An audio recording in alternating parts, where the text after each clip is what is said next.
اعلی حضرت مفتی اعظم حجت الاسلام بریلی تجھے سلام۔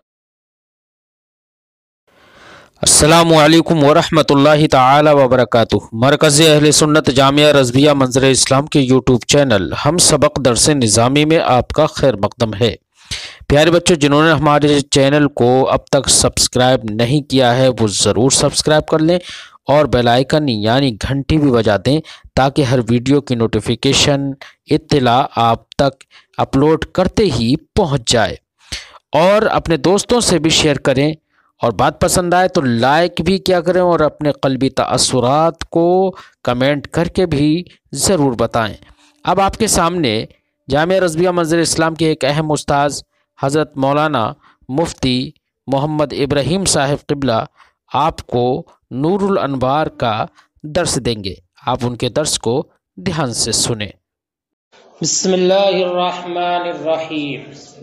ثم شرع فی بحث شرائع من قبلنا من جہت انہا ملحقۃ بالسنہ۔ ما قبل کے اسباق میں آپ نے وحی کے اقسام پڑھے نبی کے حق کے اعتبار سے، کہ وحی کی دو قسمیں ظاہر اور باطن، پھر وحی ظاہر کے اقسام پڑھے، باطن کی تفصیل۔ باز میں کہ نہیں، اب یہاں سے مصنف اس کے بیان سے فارغ ہونے کے بعد بحث کرتے ہیں اس بارے میں کہ جو ما قبل کی شریعتیں ہیں، شریعت موسیٰ، شریعت عیسیٰ یا اور بھی انبیاء اکرام کی جو شریعت ہیں، وہ ہماری شریعت سے لاحق ہیں یا نہیں، یا ان شرائع میں جو احکام ذکر کیے گئے تھے ان لوگوں کے لیے ہم پر ان احکام کا لازم ہے یا نہیں، وہ احکام ہم پر یا ان پر عمل کرنا ہم پر لازم ہے یا نہیں، اس تفصیل کو یہاں سے بیان فرماتے ہیں۔ اس کے بارے میں اختلاف ہے۔ بعض علماء نے یہ کہا ہے کہ ما قبل کی شریعتیں مطلقاً ہم پہ لازم ہیں، مطلقاً ہم پر لازم ہیں، اور بعض نے یہ کہا نہیں، بالکل بھی وہ شریعت وہ احکام ہم پر لازم نہیں ہے۔ لیکن دونوں یہ قول درست نہیں، بلکہ حق اور صحیح وہ ہے کہ جس کو مصنف نے یہاں پر ذکر فرمایا ہے، اور وہ تفصیل یہ ذکر کی ہے کہ ما قبل کی شریعت سے مراد احکام ہی سمجھ لو، ما قبل کی شریعتوں میں جو احکام نازل کیے گئے تھے، تو فرماتے ہیں کہ وہ شریعتیں ہم پر اس وقت میں لازم ہے کہ جب کہ اللہ رب العزت نے اور اس کے رسول نے ان کو ذکر فرمایا ہو، ان کو بیان کیا ہو، اور بیان کرنے کے بعد اس پر انکار نہ کیا ہو۔ اللہ رب العزت نے کتاب میں اس کا ذکر کیا، یا اللہ کے رسول نے اس کا ذکر کیا، اور ذکر کرنے کے بعد اس پر انکار نہیں فرمایا، انکار نہیں فرمایا۔ لہذا اگر اللہ رب العزت نے قرآن مقدس میں یا کسی وحی کے ذریعے اس کو بیان تو فرمایا، بیان نہیں کیا ہے نا، اللہ کے رسول نے بھی اس کو بیان نہیں کیا، بلکہ وہ حکم صرف توریت میں پایا جاتا ہے، انجیل میں موجود ہے، زبور میں موجود ہے، لیکن ہماری شریعت میں اللہ نے اس کا ذکر نہیں فرمایا ہے، نبی اکرم نے اس کا ذکر نہیں کیا ہے، صرف ان کی کتابوں میں موجود ہے، تو وہ احکام ہم پر لازم نہیں ہوں گے، وہ احکام پر لازم نہیں ہوں گے۔ کیوں بیٹا؟ اس لیے کہ جلالین میں آپ نے تفصیل سے پڑھا ہوگا کہ یہود و نصارہ نے اپنی کتابوں میں بے حد تحریف کر دی ہے، انہوں نے اپنی خواہشات کے مطابق احکام کو بدل ڈالا ہے، اور اپنی طرف سے اس میں گھٹا بڑھا دیا ہے، تو اب اس کے اللہ رب العزت کی جانب سے منزل ہونے کا یقین نہیں ہے، یقین نہیں ہے، اس لیے وہ احکام ہم پر لازم نہیں ہوں گے۔ اسی طریقے سے بیٹا اگر اللہ نے اس کا ذکر تو فرمایا، یا اللہ کے رسول نے اس کا ذکر تو کیا، لیکن اس قصے کو نقل کرنے کے بعد صریح طور پر اس پر انکار فرما دیا، صریح طور پر فرما دیا اللہ تفعلوا ذالک، کہ تم اس کو نہ کرو، انہوں نے کیا لیکن تم اس کو نہ کرو، تو یا تو انکار صریح ہو یا دلالتاً انکار فرما دیا ہو، صریح طور پر انکار نہ فرمائے بلکہ دلالت کے طور پر۔ دلالت کیا؟ مثال ابھی آئے گی، جیسے کہ فرما دیا، ذکر کیا کوئی قصہ اور کہا ذالک جزاء الظلم، یہ ان کے ظلم کی جزا تھی، تو بیٹا ظلم کی جزا ہونا یہ دلالتاً اس پر انکار ہے.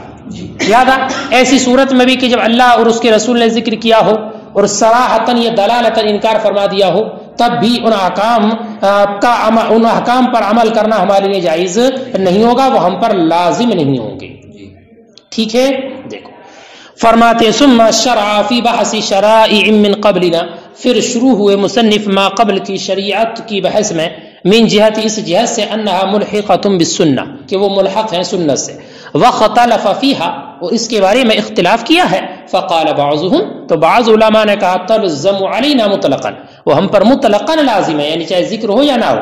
وقال بعضهم لا تلزمنا قط اور بعض نے کہا کہ وہ بالکل بھی لازم نہیں ہے.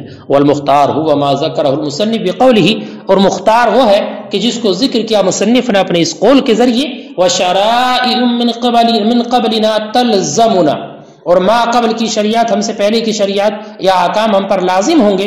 کب؟ اذا قص اللہ ورسولہ من غیر انکار جبکہ اللہ نے اور اس کے رسول نے اس کو ذکر فرمایا ہو بغیر انکار کے.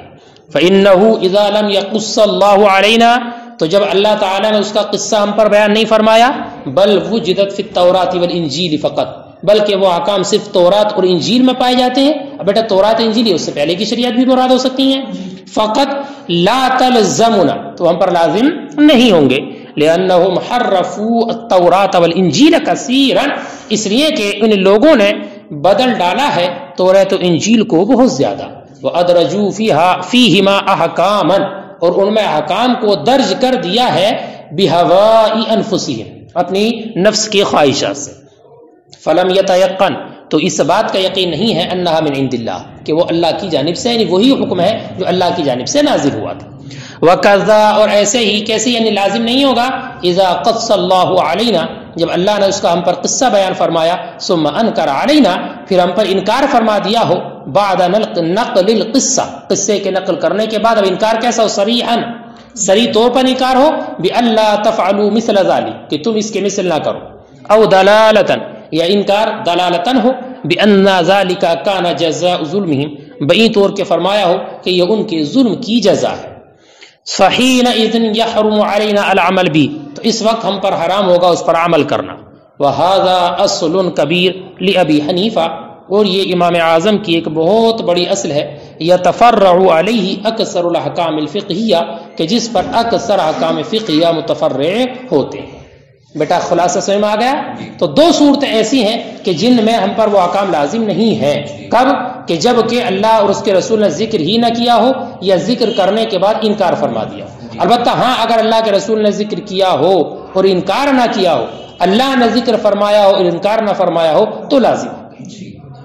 مثال سنو. فرماتے اس کی مثال کہ جس کیا قصہ نقل کرنے کے بعد اللہ رب العزت نے یا اس کے رسول نے انکار نہ فرمایا ہو. قرآن مقدس میں اللہ نے ایک آیت کریمہ ارشاد فرمائی وَكَتَبْنَا عَلَيْهِمْ فِيهَا أَنَّ النَّفْسَ بِالنَّفْسِ وَالْعَيْنَ بِالْعَيْنِ وَالْأَنْفَ بِالْأَنْفِ وَالْأُذُنَ بِالْأُذُنِ وَالسِّنَّ بِالسِّنِّ وَالْجُرُوحَ قِصَاص. بڑی بڑی آیت کریمہ قرآن میں ہے اور بعینی ہی یہی حکم تورات میں بھی موجود تھا. بعینی یہی حکم قصاص کے بارے میں تورات میں بھی موجود تھا اور اسی حکم کو اللہ رب العزت نے بیان فرمایا ہماری شریعت میں ہماری کتاب میں اور اس کے بعد کوئی انکار وغیرہ بھی نہیں فرمایا. تو یہ پورا کا پورا حکم ہم پر ایسے ہی لازم ہوگا جیسے بنی اسرائیل پر تھا. ٹھیک ہے. مثال ما لم ينکر علینا تو اس کی مثال کے جس میں انکار نہ کیا ہو ہم پہ بعد نقل القصہ قصے کے نقل کرنے کے بعد قولہ اللہ کا ارشاد وَكَتَبْنَا عَلَيْهِمْ فِيهَا اور ہم نے لکھ دیا ان پر اس میں آدمی کا مرجع تورات اور علیہم کی ہم ضمیر کا مرجع یہود یعنی علی الیہود فی التورات یعنی تورات میں یہود کے بارے میں یہ لکھ دیا ہے ان النفس بالنفس کہ نفس کے بدلے نفس یعنی اگر جان قتل کر دی کسی کی تو قتل. والعین بالعین آنکھ کے بدلے آنکھ یعنی آنکھ پھوڑی ہے تو آنکھ پھوڑ دو اس کی. والانف بالانف ناک کاٹی ہے تو ناک. ٹھیک ہے. والاذن بالاذن کان کے بدلے کان. والسن بالسن دانت کے بدلے دانت. والجروح قصاص اور زخموں وغیرہ کا بھی قصاص ہے کہ جیسا اس نے کیا ویسے اس کے ساتھ کیا جائے گا. فہذا کلہ باق علینا تو یہ سب کا سب ہمارے اوپر بھی باقی ہے. ٹھیک ہے. وہکذا قولہ ایسی اللہ تعالیٰ کا ایک ارشاد گرامی حضرت صالح علیہ الصلوۃ والسلام کو اللہ رب العزت نے ایک معجزہ عطا فرمایا تھا اونٹنی کی شکل میں ہے نا. ان کی قوم نے طلب کیا تھا پہاڑ کی چٹان سے اونٹنی کے نکلنے کو. اللہ رب العزت نے ان کو وہ اونٹنی عطا فرمائی، لیکن وہ اونٹنی پانی پینے کے لیے جب پنگھٹ پر جاتی تھی، اس جگہ پر جہاں پانی پیتے تھے جانور، تو ایک دن میں جب اس کا نمبر آتا تھا پانی پینے کا تو سارا پانی پی جاتی تھی، ہے نا۔ اب قوم کے لوگ جو تھے وہ اپنے جانوروں کو پانی پلانے کی کوشش کرتے تھے، لیکن وہ اونٹنی اکیلی پی جاتی تھی۔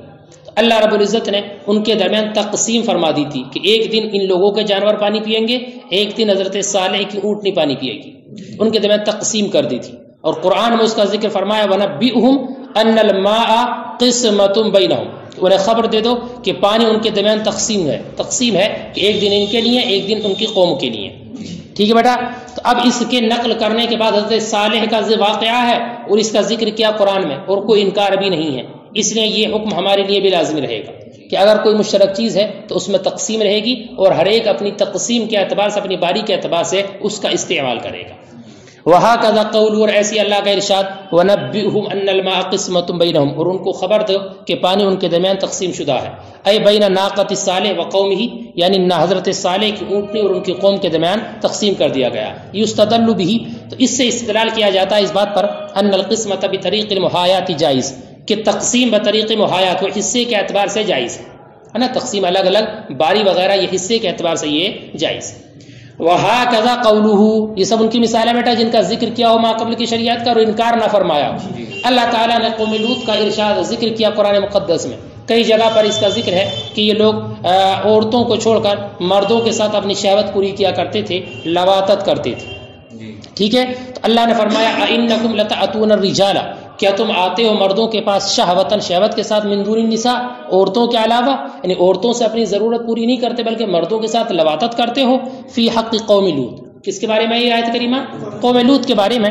یدل علی حرمت اللواطت علینا، اس کے بعد کوئی انکار نہیں ہے نا، اس لیے جیسے ان کے لیے لواطت حرام تھی، یہ آیت کریمہ ہم پر بھی لواطت کے حرام ہونے پر دلالت کرتی ہے، ٹھیک ہے بھائی۔ وَمِثَالُ مَا أَنْكَرَهُ عَلَيْنَا بَعْدَ الْقِصَّةِ، اور اس کی مثال کہ جس کو ذکر کرنے کے بعد انکار فرما دیا ہو، فرماتے اس کی مثال جیسے کہ اللہ تعالیٰ نے ارشاد فرمایا فَبِظُلْمٍ مِّنَ الَّذِينَ هَادُوا، الَّذِينَ هَادُوا سے مراد یہودی، وہ لوگ جو یہودی بنے، ٹھیک ہے۔ تو یہودی چونکہ ظلم و زیادتی کرتے تھے، سرکشی کرتے تھے، ان کی زیادتی اور سرکشیوں کی بنیاد پر اللہ رب العزت نے ان پر پاک چیزوں کو بھی حرام فرما دیا تھا، تو فَبِظُلْمٍ مِّنَ الَّذِينَ هَادُوا حَرَّمْنَا عَلَيْهِمْ طَيِّبَاتٍ أُحِلَّتْ لَهُمْ، اور ایک آیت کریمہ میں ارشاد فرمایا وَعَلَى الَّذِينَ هَادُوا حَرَّمْنَا، اور وہ لوگ جو یہودی بنے ان پر ہم نے حرام کر دیا تھا كُلَّ ذِي ظُفُرٍ، کس کو؟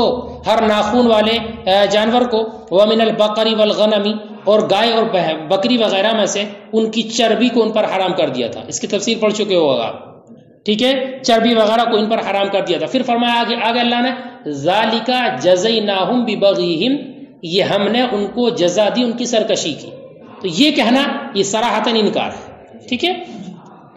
وَمِثَالُ مَا أَنْكَرَهُ عَلَيْنَا، اور اس کی مثال جس کو انکار کیا ہو ہم پر قصے کے بعد، قول اللہ کا ارشاد فَبِظُلْمٍ مِّنَ الَّذِينَ هَادُوا حَرَّمْنَا عَلَيْهِمْ طَيِّبَاتٍ أُحِلَّتْ لَهُمْ، اور دوسرا یہ ارشاد وَعَلَى الَّذِينَ هَادُوا حَرَّمْنَا كُلَّ ذِي ظُفُرٍ وَمِنَ الْبَقَرِ وَالْغَنَمِ حَرَّمْنَا، گائے بھینس میں بکری میں سے ہم نے ان پر حرام کر دیا شُحُومَهُمَا، ان کی چربی کو، ثم قال، پھر فرمایا ذَلِكَ جَزَيْنَاهُمْ بِبَغْيِهِمْ، یہ ہم نے ان کو جزا دی ہے ان کی سرکشی کی، فعلم، تو جان لیا گیا انه لم يكن حراما علينا، کہ یہ چیزیں ان کی سرکشی، ان کی زیادتی کی بنیاد پر ان لوگوں پر حرام تھی، ہم پر حرام نہیں ہے، ٹھیک ہے۔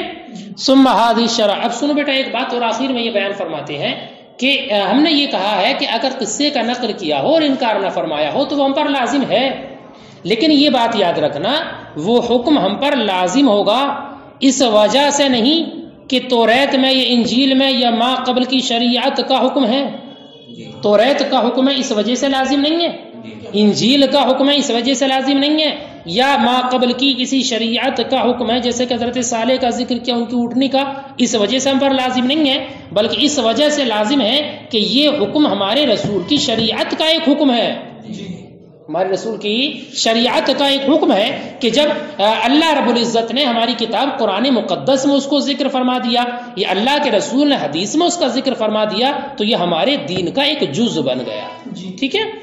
وَهَذِهِ ثُمَّ هَذِهِ الشَّرَائِعُ الَّتِي تَلْزَمُنَا، پھر یہ شریعتیں جو ہم پر لازم ہیں، انما تلزمنا علی انها شریعۃ لرسولنا، یہ لازم ہے ہم پر اس وجہ سے کہ یہ ہمارے رسول صلی اللہ علیہ وسلم کی شریعت ہے، لا علی انها شرائع للانبیاء سابقہ، اس وجہ سے لازم نہیں ہے کہ ما قبل کے انبیاء کے شرائع احکام ہیں، اس لیے کہ بیٹا دین محمدی تو تمام ادیان کے لیے ناسخ ہے، یہ تو سب کے لیے ناسخ ہے، تو یہ حکم البتہ ان کے لیے بھی تھا، ہمارے لیے بھی ہے، لیکن ہمارے لیے ہماری شریعت کے حکم کی بنیاد پر ہے۔ لأنها اذا قصت فی کتابنا، اس لیے کہ جب اس کا ذکر فرما دیا ہماری کتاب میں بلا انکار کے، صارت تلک جزء من دیننا، تو یہ ہو گیا ہمارے دین کا ایک جز۔ وقد قال اللہ لنبینا، اور اللہ نے ہمارے نبی سے ارشاد فرمایا، اولئک الذین ھدی اللہ فبہداہم اقتدی، تو یہی وہ لوگ ہیں جنہیں اللہ نے ہدایت دی ہے تو ان کی ہدایت کی اقتدا کرو۔ ٹھیک ہے بیٹا، اب یہ ما قبل کی شریعتوں کا ذکر مکمل ہوا، اب آگے صحابی کی تقلید لازم ہے یا نہیں اس کے بارے میں بیان فرمایا۔